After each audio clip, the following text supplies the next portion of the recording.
President Vladimir Putin put Russia's nuclear deterrent on high alert on Sunday. This is in the face of a barrage of Western reprisals for his war on Ukraine. The United States has said that Putin is escalating the war with dangerous rhetoric. On Sunday, White House Press Secretary Jen Psaki responded to Russia's decision to put nuclear forces on high alert. Psaki said that Russian president's decision are part of a wider pattern of unprovoked escalation and manufactured threats from the Kremlin. The U.S. believes that Russia's attack on Ukraine is not producing rapid victories for Russia. Instead, it has generated far-reaching and concerted Western response. And that's why U.S. defense experts believe that Putin's decision to elevate the alert nuclear forces is a reaction to battlefield losses. The UK's Prime Minister Boris Johnson has said that Russia's nuclear forces alert is a distraction. Moreover, for the first time in history, the 27-nation European Union has decided to supply weapons to a country at war. The EU will be sending $507 million of weaponry to Ukraine. Sweden, too, will break with its doctrine of not delivering weapons to a country at war. It will send 5,000 anti-tank rocket launchers to Ukraine. The ruble plunged nearly 30% to an all-time low versus the dollar early on Monday. This after Western nations unveiled harsh sanctions. The United States, EU and the UK have blocked some Russian banks from the SWIFT international payments system. Japan, too, is freezing financial assets of Putin and other key government officials in response to the country's aggression. On Sunday, Switzerland's president said he expected his government to follow the EU with Russia sanctions and freezing Russian assets. The EU shut all Russian planes out of its airspace as did Canada. In a tit-for-tat move, Russian airline Aeroflot cancelled all flights to European destinations until further notice. The EU also banned the Russian media outlets RT and Sputnik. Germany had already frozen Nord Stream 2 pipeline, a gas pipeline project, with Russia reducing Germany's dependence on Russia for its energy requirements. British oil major BP plc, the biggest foreign investor in Russia, has said it was abandoning its stake in state oil company Rosneft.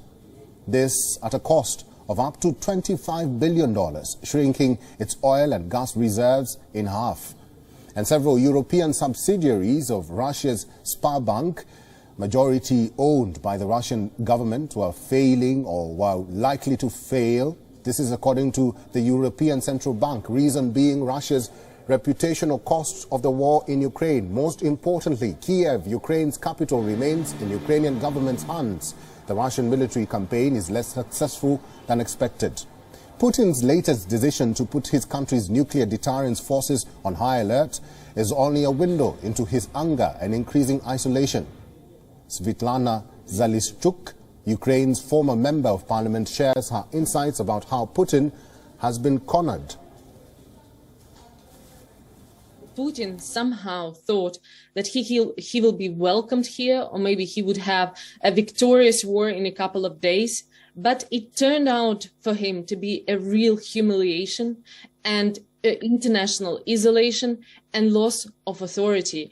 They report that Putin already has lost thousands of his soldiers here, more than in any other conflict that Putin started since 1991.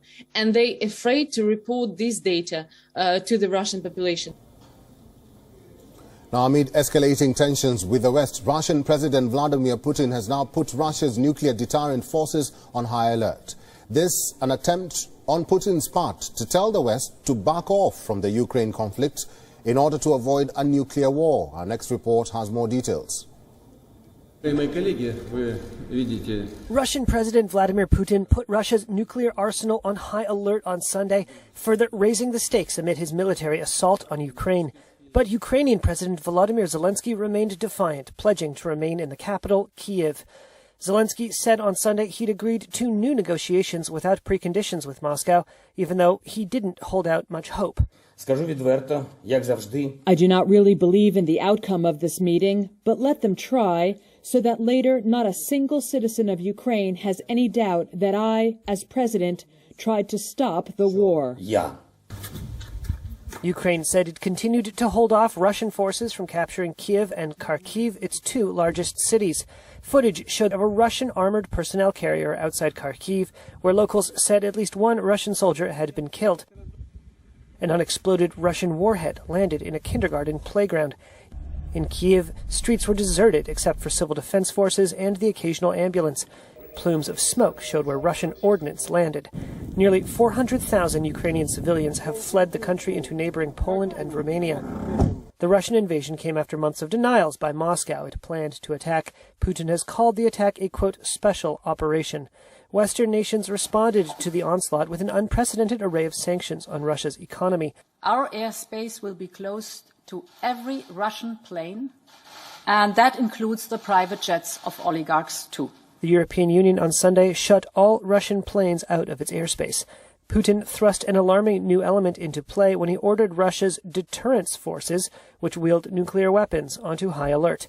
A U.S. defense official said Washington was trying to assess what Putin's announcement meant in tangible terms, but that it increased the danger from any miscalculation.